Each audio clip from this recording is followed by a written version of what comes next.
A'udzubillahi minasyaitonirrajim. Bismillahirrahmanirrahim. Assalamualaikum warahmatullahi wabarakatuh.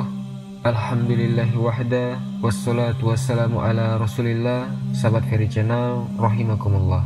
Pada hari ini kita akan membicarakan sedikit tentang pembaiatan paksa Al-Mahdi.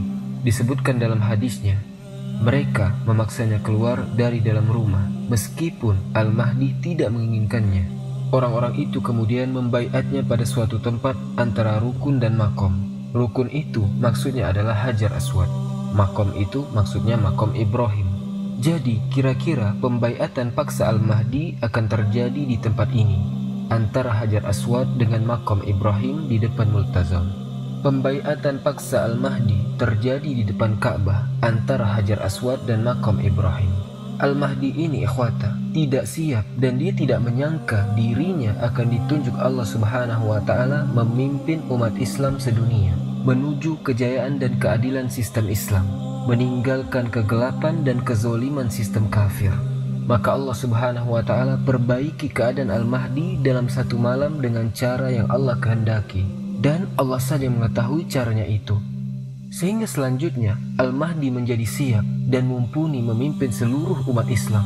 Jadi hadisnya berbunyi, Al-Mahdiyu minna ahlal baiti yuslihumullahu fil laylah. Ini hadis riwayat Imam Ahmad. Artinya apa? Al-Mahdi adalah keturunanku, ahlul bait, yang Allah perbaiki dalam satu malam. Jadi pertanyaannya ikhwata, sekarang kenapa Al-Mahdi mesti dibaiat dengan paksa? Ada riwayat hadis doib hadisnya, tetapi kita perlu angkat juga.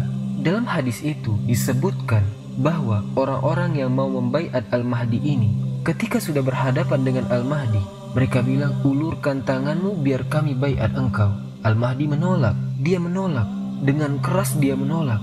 Tapi mereka lebih keras lagi memaksa Al-Mahdi, sampai mereka mengatakan, kalau engkau tidak menerima baiat kami, maka kami pukul tengkukmu, artinya kami bunuh kamu. Jadi diancam dibunuh. Pertanyaannya ikhwata, kenapa Al-Mahdi mesti dibaiat dengan paksaan? Setidak-tidaknya kata ulama ada dua analisa. Analisa pertama, Al-Mahdi harus dibaiat paksa. Kenapa? Karena dia laki-laki beriman yang sejati imannya. Dan ciri laki-laki beriman yang sejati imannya, dia tidak punya ambisi kepemimpinan, tidak punya ambisi kekuasaan, tidak kayak kebanyakan orang zaman sekarang, tidak layak memimpin pun tapi ingin jadi pemimpin. Mereka pengen benar berkuasa, pengen benar jadi pemimpin. Ini Al-Mahdi sudah diangkat oleh 300 orang, nolak dia. Dan ini wajah orang-orang soleh, orang-orang alim ini, tapi dia tetap menolak. Itu adalah satu analisa. Analisa kedua, kenapa Al-Mahdi mesti dibaiat paksa? Karena Al-Mahdi tidak tahu dirinya Al-Mahdi. Dia tidak menyangka dirinya Al-Mahdi. Kenapa Allah bikin skenarionya seperti itu? Karena Allah ingin menjaga, memelihara Al-Mahdi. Kalau Al-Mahdi sudah tahu bahwa dirinya Al-Mahdi, tentu orang lain juga tahu dia Al-Mahdi. Kalau orang lain tahu itu siapa, tentu musuh Islam juga bisa tahu Al-Mahdi yang mana. Kalau musuh Islam sudah jauh-jauh hari tahu Al-Mahdi yang mana, diapain kira-kira? Pasti diringkus, dimusnahkan. Jadi Allah punya cara memelihara Al-Mahdi dengan cara dia harus dibaiat paksa. Dan siapakah Al-Mahdi? Mari ikhwata kita lihat nama, asal-usul saat kehadiran dan ciri-ciri fisik Al-Mahdi.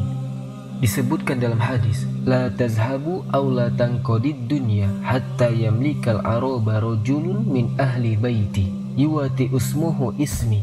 Dunia tidak akan lenyap atau tidak akan sirna hingga seseorang dari keluargaku menguasai bangsa Arab. Namanya sama dengan namaku, nama ayahnya juga sama dengan nama ayahku. Sebagian ulama mengatakan berarti Al-Mahdi namanya Muhammad bin Abdullah. Tapi ada yang mengatakan namanya mungkin Ahmad bin Abdullah. Ada juga yang mengatakan namanya mungkin Muhammad bin Ibrahim. Karena ayah itu tidak mesti ayah kandungnya langsung, tapi ayah kenabiannya yaitu Ibrahim. Atau mungkin Ahmad bin Ismail atau Muhammad bin Ismail, karena salah satu kakek moyangnya juga Ismail alaihissalam. Wallahu alam bisawab, tapi pendapat yang kuat namanya adalah Muhammad bin Abdullah atau Ahmad bin Abdullah. Jadi kita tidak usah berdebat tentang hal itu. Hadis yang membicarakan Imam Mahdi dipastikan adalah hadis mutawatir tanpa keraguan sedikit pun. Terus ikhwata, Al-Mahdi asal usul keturunannya dari mana? Disebutkan dalam hadis, dari keturunanku, kata Nabi, dari jalur Fatimah. Fatimah putri Nabi yang dinikahi oleh Ali bin Abi Thalib radhiyallahu anhu. Dari mereka lahir dua cucu laki-laki Nabi, yaitu Hasan dan Husain. Kita umat Islam Ahlussunnah wal Jamaah lebih condong meyakini Al-Mahdi itu keturunan Hasan bin Ali. Terus ikhwata, kapan kehadirannya? Hadir di saat penghujung dunia. Ikhwata, perjalanan umat Islam ada 5 fase. Kita sekarang sudah memasuki fase keempat. Berarti sudah menjelang penghujung dunia. Sekarang adalah waktu yang matang untuk kehadiran Al-Mahdi. Karena memang dunia sudah tidak lama lagi usianya. Terus ciri-ciri fisiknya bagaimana? Nabi SAW bersabda, Al-Mahdi minni, ajla al-jabahati aqnal anfi. Ciri-ciri fisiknya, kata Nabi, Imam Mahdi adalah keturunanku, dahinya lebar dan hidungnya mancung. Kemudian ikhwata, pertanyaan berikutnya, siapakah orang yang membaiat Al-Mahdi? Siapa 300 orang ini? Di antara isyaratnya disebutkan dalam hadis berikut ini. Rasulullah SAW bersabda, suatu kaum akan berlindung di rumah ini, maksudnya Baitullah Ka'bah. Mereka tidak memiliki pelindung, proteksi imunitas. Mereka tidak punya jumlah yang signifikan dan mereka tidak bersenjata. Jadi 300 orang, entah siapa mereka ini, tapi ciri mereka, satu, tidak punya proteksi imunitas, tidak punya pelindung. Artinya apa? Mereka bukan pejabat-pejabat negara. Mereka bukan orang-orang yang punya kekebalan diplomatik. Mereka bukan kepala-kepala negara. Mereka bukan panglima militer negara manapun. Mereka orang biasa, tapi boleh jadi mereka orang alim, orang soleh di tengah masyarakatnya. Terus yang kedua, mereka tidak punya jumlah yang signifikan.